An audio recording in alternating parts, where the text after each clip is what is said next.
মনে করে কারো পৈতৃক সম্পত্তি রাজারহাটটা, তাদের জানিয়ে দিতে চাই, তোমার গুন্ডা মস্তানার পুলিশের একটা অংশকে নিয়ে যদি মনে করো রাজারহাটকে তুমি দামিয়ে রাখবে, অত সহজ নয়। অনেক হয়েছে রাজারহাটের মানুষের সাথে অন্যায়, অনেক হয়েছে, আর অন্যায় হবে না। রাজারহাটের মানুষ মাথা তুলে থাকবে। আপনি মাননীয় পশ্চিম বাংলার মসনদে আছেন, আপনার দরকার শিক্ষা স্বাস্থ্য কর্মসংস্থানে আমূল পরিবর্তন করা। তার পরিবর্তে আপনি ধর্মস্থান তৈরি করে যাচ্ছেন, একটা নির্দিষ্ট ধর্মের মানুষের করছেন বলে আমি বিরোধিতা করব না।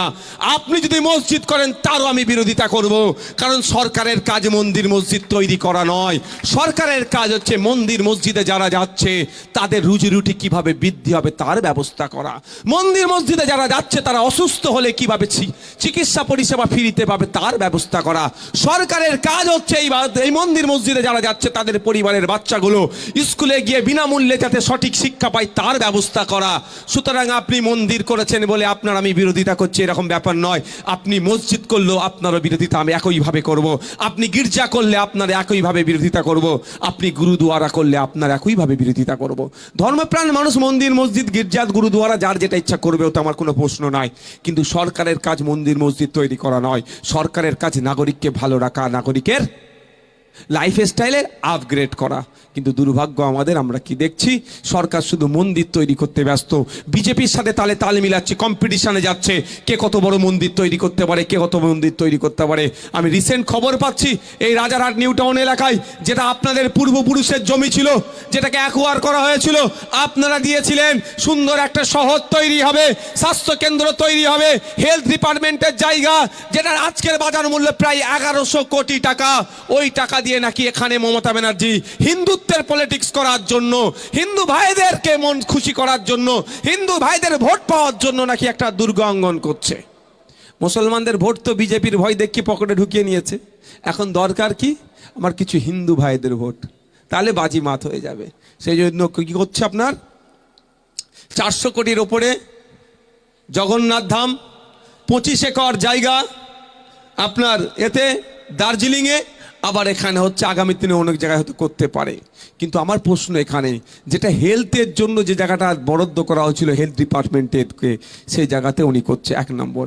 দ্বিতীয় কথা যেটা হচ্ছে, আপনারা অবাক হবেন, আপনাদের এলাকারই ঘটনা, যে আমি এসেছিলাম ছাপনাতে নাকি ছাতনা পাথরঘাটাতে প্রথম মসজিদের জায়গাটা দখল করার চেষ্টা করেছিল। আমি এসে পৌঁছে গেছিলাম, যেটা মসজিদ অলরেডি আছে, এসে পৌঁছেছিলাম, ওটা বিধানসভায় তুলেছিলাম, ওই জায়গাটাতে আর নজর দেয়নি। এরপরে মসজিদের জায়গাটাতেও হিটকো দখল করে বিক্রি করে দেওয়ার চেষ্টা করছে। অবাক হওয়ার কাণ্ড তো নয়, তার কি বলবো, যেখানে মমতা ব্যানার্জি 1100 কোটি টাকার প্রপার্টি মন্দিরের হাতে তুলে দেওয়ার চেষ্টা হচ্ছে, আর সেখানে মসজিদের জায়গায় মমতা ব্যানার্জির হাতের মাধ্যমে চুরি হয়ে যাচ্ছে। তাই আমি বলে দিতে চাই মমতা ব্যানার্জিকে, আপনি সরকারে আছেন, রাজধর্ম পালন করুন। আপনি কোনো নির্দিষ্ট ধর্মের মন্ত্রী নয়, নির্দিষ্ট ধর্মের মানুষের ভোটে আপনি নির্বাচিত হননি, বা ওই সিস্টেমও নয়। আপনাকে নিরপেক্ষ থাকতে হবে। আপনার কাজ মন্দির মসজিদ তৈরি করা নয়। ওই 1100 কোটি টাকার প্রপার্টিতে ওখানে যদি আপনি একটা ভেলোরের মতো হসপিটাল তৈরি করতেন, বা কলকাতার আরজি করের মতো স্টার হসপিটাল তৈরি করেন, তাহলে এখানে উত্তর 24 পরগনা জেলার মানুষ ওখানে গিয়ে বিনামূল্যে চিকিৎসাটা পেত, সঠিক চিকিৎসা পেত। তার পরিবর্তে আপনি মানুষকে ধর্মীয় রাজনীতির আফিন খাওয়ানোর চেষ্টা করছেন, ক্ষমতার মসনদে থাকার চেষ্টা করছেন। আপনাকে আমরা হুঁশিয়ার দিতে চাই, হ্যাঁ, আপনাকে আমরা সতর্ক করছি, যদি কোনো মসজিদের জায়গা 1 ইঞ্চি আপনি অন্যায়ভাবে নেওয়ার চেষ্টা করেন, আপনার মাথায় রাখবেন 2021 সালের আগে অনেক নোংরামি করেছেন। 2021-এর পরে ইন্ডিয়ান সেকুলার ফ্রন্ট নামে রাজনৈতিক দলের আত্মপ্রকাশ করেছে মন্দিরের জায়গা বাঁচানোর জন্য, মসজিদের জায়গা বাঁচানোর জন্য, গুরুদুয়ারার জায়গা বাঁচানোর জন্য, জাহেরস্থানের জায়গা বাঁচানোর জন্য। কেউ আগিয়ে আসুক আর নাই আসুক, ইন্ডিয়ান সেকুলার ফ্রন্ট আগিয়ে আসবে, খামচিহ্ন আগিয়ে আসবে, এবং ইঞ্চিতে ইঞ্চিতে বুঝে নেবে, সামনে থেকে লড়াই করবে, গণতান্ত্রিক প্রক্রিয়ায় ওই জমিগুলো উদ্ধার করবে। এর একদিকে মুসলমানকে ভালোবেসে তো অবাক, একদম হার্টফেল হয়ে যাচ্ছে। একটা রাজারহাট নিউ টাউনে একটা মসজিদ আছে নামাজ পড়ার মতো, মেন জায়গাতে, সেক্টর 5 এলাকাতে, বলুন। তাহলে যদি সত্যিকারের অর্থে আপনাকে ভালোবাসতো, একটা জায়গা দিত, উল্টে আপনার জায়গা কেড়ে নিচ্ছে। ব্যাপারটা হচ্ছে, আপনাদের বলি, এটা আমি আপনাকে উস্কাচ্ছি না ভাই, আমি উস্কানোর পক্ষে নয়। আপনারা জানবেন, আমার পাস্ট রেকর্ড জানতে হবে, আইএসএফ এর পাস্ট রেকর্ড জানতে হবে।